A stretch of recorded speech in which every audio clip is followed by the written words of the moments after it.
Hello बच्चों, class seventh में आपके व्याकरण निधि में आपके चैप्टर नंबर 3 क्या है, शब्द विचार। इसमें जो है शब्दों पर विचार किया जाता है, यानी कि सबसे पहले हम क्या सीखते हैं, वर्णों का ज्ञान। किसी भी भाषा को बनाने में सबसे पहले वर्णों का ज्ञान आवश्यक है।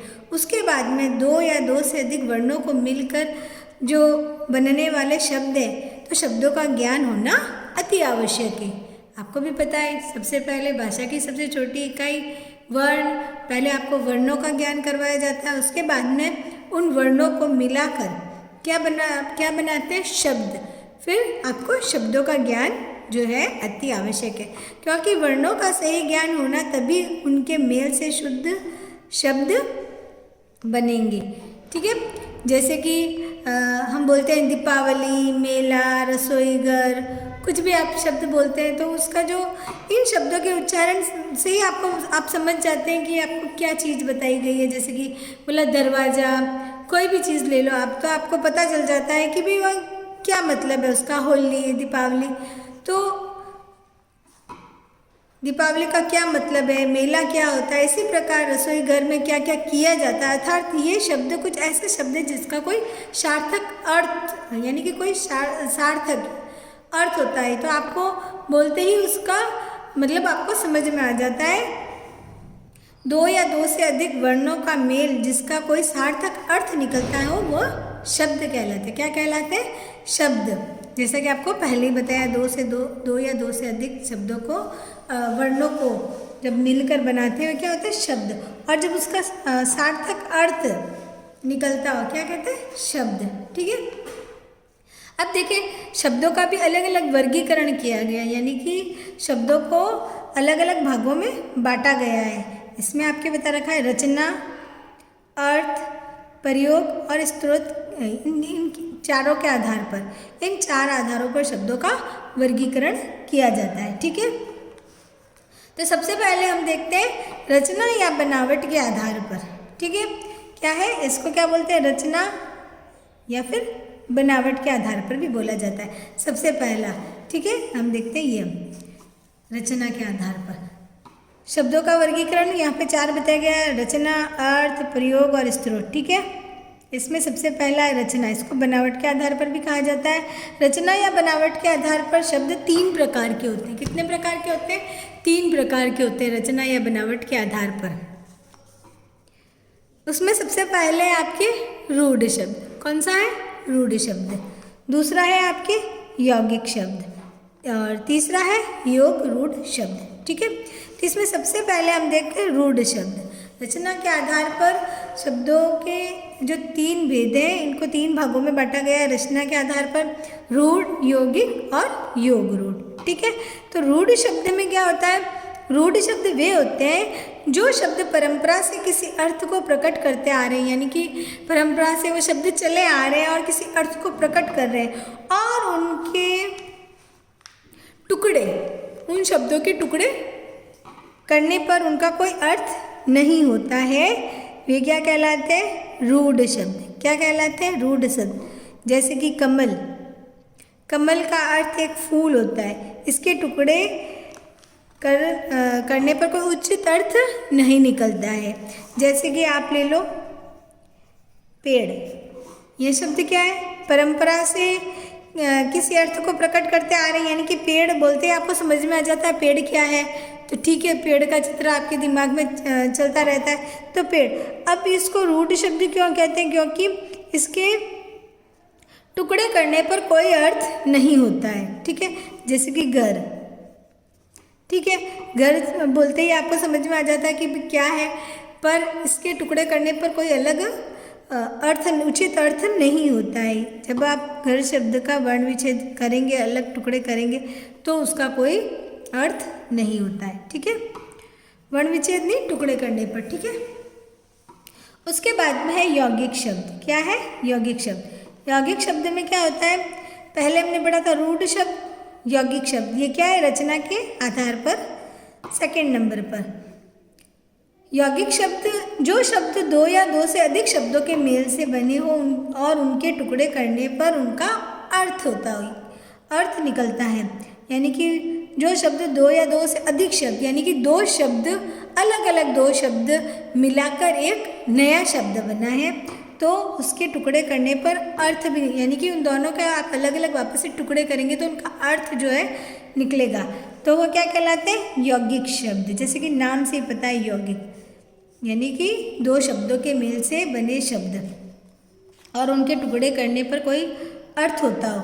जैसे कि पुष्प हार, पाठशाला, डाक घर, पुष्प पुष्प फूल, हार, तो ये अलग अलग दो शब्द मिलके बना है ना। यहाँ पे आपके दे रखा है पुष्प हार, पुष्पहार। पुष्प का अर्थ होता है फूल और हार का अर्थ होता है माला, यानी कि दोनों का आपने दोनों का अलग अलग लिखा शब्दों को तो उनका अलग अलग अर्थ निकला है, तो यह क्या हो गया? यौगिक शब्द। इन दोनों अर्थों में विभक्ति लगाने पर अर्थ होगा फूलों की माला। यही पुष्पहार शब्द का अर्थ है। इसी प्रकार अन्य शब्द भी होते हैं जैसे कि रसोई, घर और भी कई शब्द हैं ऐसे जो आपके यौगिक शब्द होते हैं। ठीक है, तो यह हो गया रूढ़ और यौगिक। तीसरे नंबर पे आपके योग रूढ़। कौन सा है? योग रूढ़ शब्द। इसमें आप देखेंगे जो शब्द दो या दो से अधिक शब्दों से मिलकर बने और जिसका अर्थ हो बने हो और जिनका अर्थ हो उन्हें योग रूढ़ कहते हैं। जैसे कि उन्हें योग रूढ़ शब्द कहते हैं। जैसे कि हिमालय, हिम का मतलब क्या होता है? बर्फ। क्या होता है? बर्फ। और आलय का मतलब घर। ठीक है, तो यहाँ पे दो अलग अलग शब्द है, परंतु यहाँ हिमालय का अर्थ बर्फ का घर न होकर कोई विशेष नाम होता है, अलग ही होता है। उसका अर्थ क्या होता है? हिमालय पर्वत है। क्या है? हिमालय पर्वत। यहाँ पर हिम आलय, हिम का मतलब बर्फ और आलय का मतलब स्थान, तो यह थोड़ी बोला जाता है बर्फ का घर। क्या बोलते हैं? हिमालय। हिमालय क्या है? एक पर्वत, यानी कि उसका अलग ही अर्थ निकलता हो। इसी प्रकार जलज, नीलकंठ, यानी कि नीला है कंठ जिसका अर्थात शिव। ठीक है, दशानन, 10 है सिर जिसके अर्थात रावण। तो यहाँ पर है आदि का अर्थ क्रमशः कमल, शिवजी और रावण। जैसे कि मैंने अभी बताया था नीलकंठ और भी है, यहाँ पे दशानन है, नीलकंठ है। ठीक है,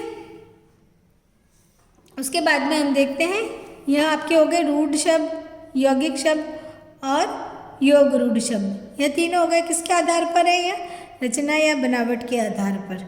ठीक है, सबसे पहले आपके हो गया जो शब्दों का वर्गीकरण किया गया उसमें हमने पहला पॉइंट जो है देख लिया है। ठीक है, उसके बाद में हम देखते हैं अर्थ के आधार पर। क्या लिखा है यहाँ पे? अर्थ के आधार पर शब्दों के 4 भेद है। कितने? अर्थ के आधार पर शब्दों के 4 भेद होते हैं।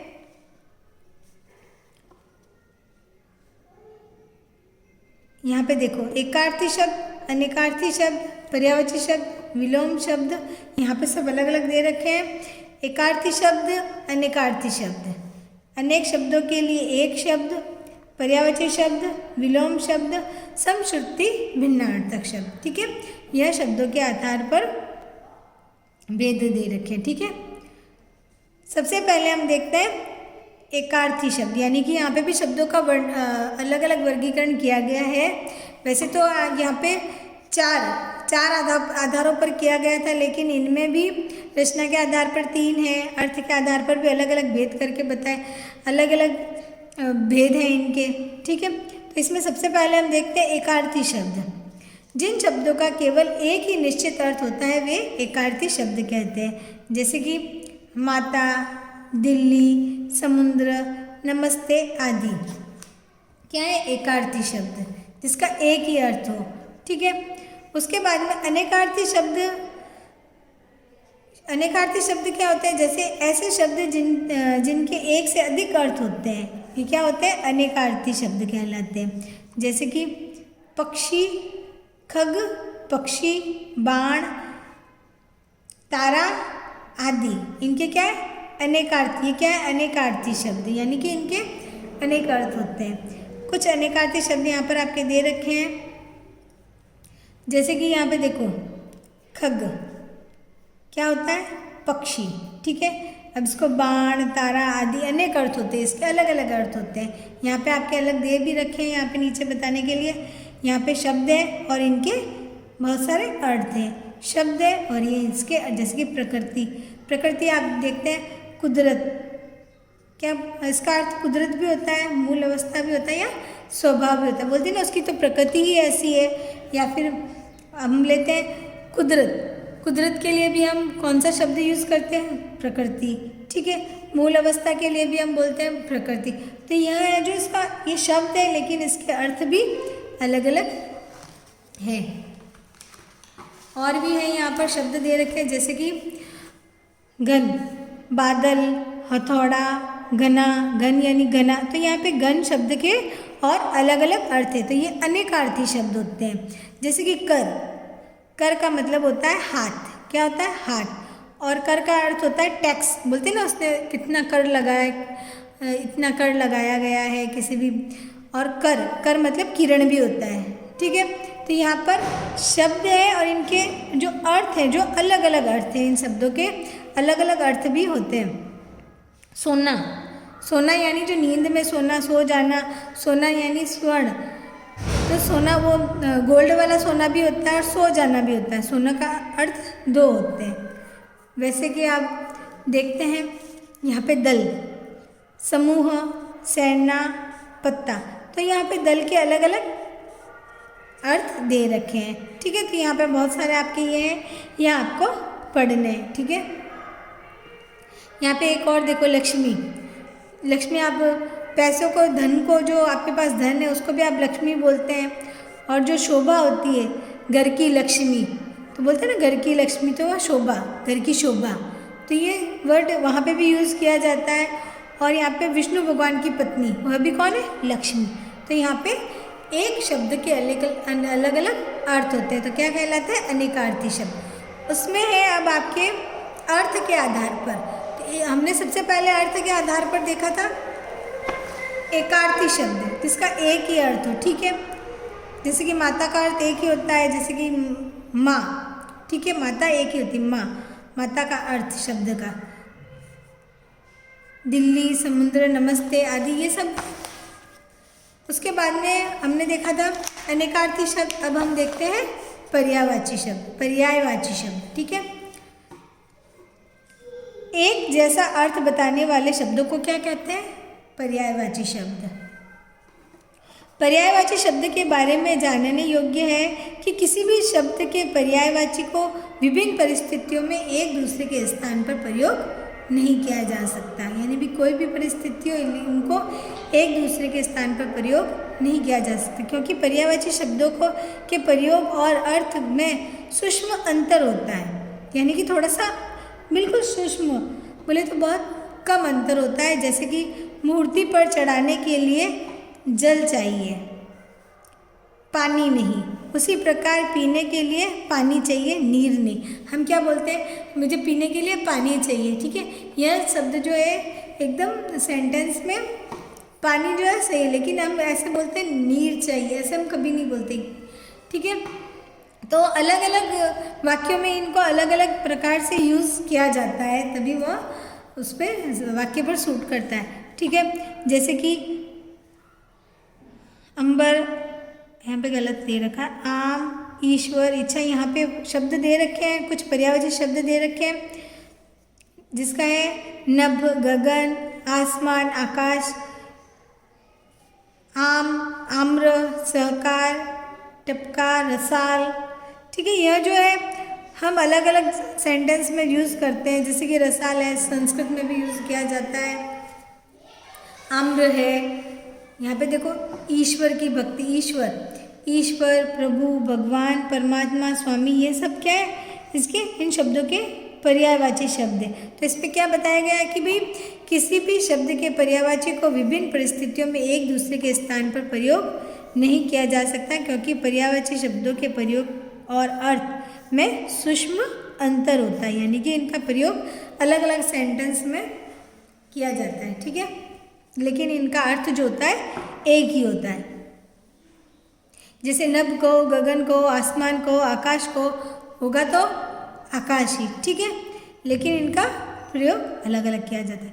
विलोम शब्द, विलोम शब्द क्या होते हैं? परस्पर विपरीत अर्थ देने वाले शब्द विलोम शब्द कहलाते हैं। यानी आपको भी पता है कि उल्टा अर्थ देने वाले शब्द जो होते हैं क्या कहलाते हैं? विलोम शब्द कहलाते हैं। यहाँ पे आपको उदाहरण दे रखा है, सुख दुख, अंदर बाहर, जय पराजय आदि। और कुछ विलोम शब्द का वितरण निम्नलिखित, यहाँ पे कुछ और भी है, यहाँ पे दे रखे हैं। तो आपको भी पता है विलोम शब्द तो आपने पढ़े ही हैं पहले भी, यानी कि उल्टा अर्थ देने वाले शब्द जो होते हैं, किसी शब्द का उल्टा अर्थ देने वाले, ठीक है। यहाँ पे सुख दुख दे रखा, अंदर बाहर, जय पराजय, लाभ हानि, ऐसे वीर कायर, भक्षक रक्षक, जीवित मृत, नर नारी, अनाथ सनाथ, अल्पायु दीर्घायु, साकार निराकार, सीधा उल्टा, न्याय अन्याय, अर्थ अनर्थ, पवित्र अपवित्र। तो यहाँ पे सबका उल्टा दे रखा। वीर का उल्टा क्या होता है? कायर। लाभ का उल्टा क्या होता है? हानि। तो ये विलोम शब्द है, ठीक है, विलोम शब्द। अनेकार्थी शब्दों में यह आपके हैं, अनेकार्थी शब्दों में नहीं, अनेकार्थी शब्दों में यहाँ है आपके विलोम शब्द आ गए, पर्यायवाची शब्द आ गए, ठीक है। अब देखते हैं हम अनेक शब्दों के लिए एक शब्द क्या है? अनेक शब्दों के लिए एक शब्द। कम शब्दों में अधिक बात स्पष्ट करना वक्ता या लेखक की कुशलता का पर्याय माना जाता है। ऐसा करते समय शब्द समूह के स्थान पर एक शब्द ही पर्याप्त रहता है। इस एक शब्द को अनेक शब्दों अथवा वाक्यांश के लिए एक शब्द भी कहते हैं। यानी कि एक पूरा सेंटेंस होता है, उसके लिए आपको एक शब्द को यूज़ करना है तो आपको पूरी बात समझ में आ जाती है। वे क्या कहलाते हैं? अनेक शब्दों के लिए एक शब्द, यानी कि पूरा वाक्य न कहकर एक शब्द को यूज़ किया जाता है तो आपको समझ में आ जाता है। जैसे कि यहाँ पर आपके दे रखा है, यानी कि अचानक होने वाली घटना। अगर आप बोलते हैं अचानक होने वाली घटना, तो इस पूरे वाक्य, इस पूरी बात को ना बोलकर एक शब्द बोला जाता है। जैसे जल में रहने वाला, तो पूरा ना बोलकर बोला जाता है जलचर। गुप्त रखने योग्य, गोपनीय, तो यहाँ पे पूरा आपने देखा है यहाँ। और इससे इन शब्दों का यूज़ करने पर जो है सेंटेंस जो क्या है, आकर्षक लगता है, अच्छा लगता है।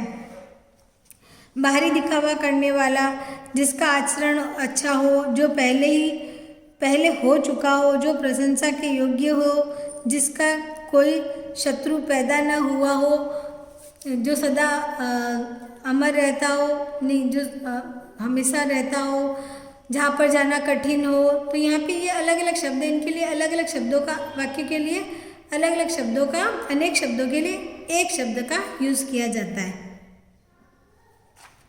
तो पहले रह चुका हो तो आप क्या बोलते हैं? भूतपूर्व प्रधानमंत्री, भूतपूर्व मुख्यमंत्री। जलचर जो जल में रहता है, नभचर जो आकाश में रहता है तो उसको बोलते हैं नभचर। जो ज़मीन पे रहता है उसको बोलते हैं थलचर। ऐसे जो है एक शब्द यूज़ किए जाते हैं। जिसका आचरण अच्छा हुआ क्या होता है? सदाचारी।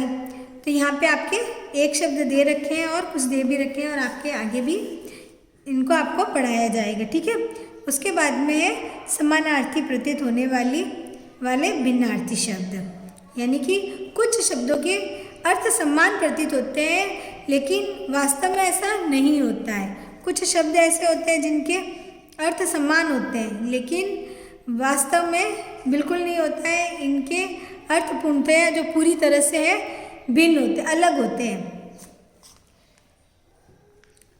यहाँ पे शब्द दे रखे हैं, इनका अर्थ क्या लगता है? सम्मान लगता है, लेकिन यह वास्तव में ऐसा नहीं। जैसे कि छाया, परछाई। अब छाया और परछाई में आप लोग बोलते कि भी एक जैसे हैं, लेकिन ऐसा नहीं है। छाया क्या होती है? पेड़ की छाया, और परछाई जो होती है किसी व्यक्ति की परछाई। छाया किसके लिए प्रयोग किया जाता है? पेड़ की छाया के लिए, वृक्ष आदि की छाया, किसी की छाया जो। और परछाई जो होती है किसी व्यक्ति की परछाई। बोलते ना, जब व्यक्ति चलता है तब उसकी परछाई दिखाई देती है, तो उसके लिए ये शब्द यूज़ किया जाता है, परछाई। और सेकंड नंबर पे आप देखते हैं स्वागत अभिनंदन। और कुछ लोग हैं स्वागत और अभिनंदन को एक ही समझते हैं, लेकिन ऐसा नहीं है। किसी के अर्थ किसी के आने पर सम्मान देना यानी कि स्वागत, और अभिनंदन विशेष समारोह आयोजित करके सम्मानित करना यानी कि अभिनंदन। किसी को किसी व्यक्ति का या किसी का विशेष समारोह यानी कि उसके लिए अलग से कोई समारोह आयोजित करके उसको बुलाकर उसको सम्मानित करना, तो वह क्या कहलाता है? अभिनंदन करना। क्या कहलाता है? उसका अभिनंदन करना। या कोई किसी के लिए अलग से समारोह रखते हैं और फिर उसको बुलाकर उसको सम्मानित किया जाता है, अभिनंदन। और स्वागत किसी के आने पर उसको सम्मान देना, रेस्पेक्ट देना। उसके बाद में अपराध और पाप। अपराध और पाप जो है एक जैसा समझा जाता है, लेकिन अलग नहीं। वास्तव में ऐसा नहीं है, यह पूर्णतया भिन्न है। अपराध मतलब कानून का उल्लंघन करना। अब पाप जो होता है नैतिक या धार्मिक मर्यादाओं का उल्लंघन करना। ठीक है। अपराध जो कानून को तोड़कर जो कोई करता है तो उसको बोलते हैं अपराध किया। और पाप क्या बोलते हैं? नैतिक या धार्मिक। जो धर्म के प्रति आप गलत काम करते हैं तो बोलते हैं ना आप उसने पाप किया है, धार्मिक मर्यादाओं का उल्लंघन करना। धर्म के प्रति अगर आप कोई भी गलत काम करेंगे तो आप वो पाप कहलाएगा। और अपराध कानून का उल्लंघन करने पर, आप किसी की हत्या वगैरह करेंगे, चोरी डकैती, तो यह कानून का उल्लंघन। अब देखते हैं इच्छा, अभिलाषा और अभिप्सा। ठीक है। इच्छा किसी चीज को पाने की भावना, और अभिलाषा किसी वस्तु को पाने की विशेष इच्छा यानी कि अभिलाषा है तो किसी वस्तु को पाने की विशेष इच्छा होती है। इच्छा किसी चीज को पाने की भावना, और अभिप्सा क्या होता है? कुछ पाने की एकमात्र इच्छा यानी कि सिर्फ एकमात्र ही इच्छा होती है कुछ पाने की। तो इन तीनों का अर्थ बिल्कुल ही अलग है। ठीक है। उसके बाद में आयु और उम्र। आयु और उम्र देखते हैं तो जन्म से मृत्यु तक का समय आयु, और उम्र विशेष समय तक की अवस्था यानी कि अभी आप कितनी एज के हैं तो वह क्या कहलाता है? उम्र। ठीक है। आपकी उम्र। ठीक है। अभी आप कितने ईयर के हैं। और आयु जो होती है जन्म से मृत्यु तक का समय यानी कि जब से आप जन्म में हैं और आपकी जब से जो कोई जन्मता है और जब वो खत्म हो जाता है तो उसकी क्या कहलाते हैं? जन्म से मृत्यु तक की उसकी आयु कहलाती है। ठीक है। तो यहाँ पर वाक्यों में अलग अलग प्रयोग किया जाता है तो इनका ध्यान रखना पड़ता है। तो ये आपके हो गए समानार्थी प्रतीत होने वाले भिन्नार्थी शब्द यानी कि एक जैसे दिखने वाले भिन्नार्थी शब्द। ठीक है। उसके बाद में आपके हैं समोच्चरित भिन्नार्थी शब्द। बहुत से शब्द ऐसे होते हैं जो देखने में समान लगते हैं लेकिन ये समान नहीं होते क्योंकि इनके अर्थ जो होते हैं भिन्न होते हैं शब्दों का। यानी कि दिखने में भी एक जैसे लगते हैं लेकिन वह उनका अर्थ जो है भिन्न होता है। जैसे कि अवधि और अवधि। अवधि यानी समय और अवधि एक भाषा है। ठीक है। तप और ताप। तप यानी तपस्या और ताप यानी गर्मी। तो यह शब्द जो है देखने में एक जैसे हैं लेकिन कुछ कुछ देखने में एक जैसे लगते हैं। जैसे कि कुल और कूल। कुल यानी वंश और कूल यानी किनारा, तट जो होता है उसको क्या बोलते हैं? कूल। और कुल जो वंश बढ़ाने के लिए वंश होता है ना, कुल कहलाता है। उसके बाद में आदि और आदि। आदि यानी आरंभ और आदि यानी अभ्यास। तो यह आपके हो गया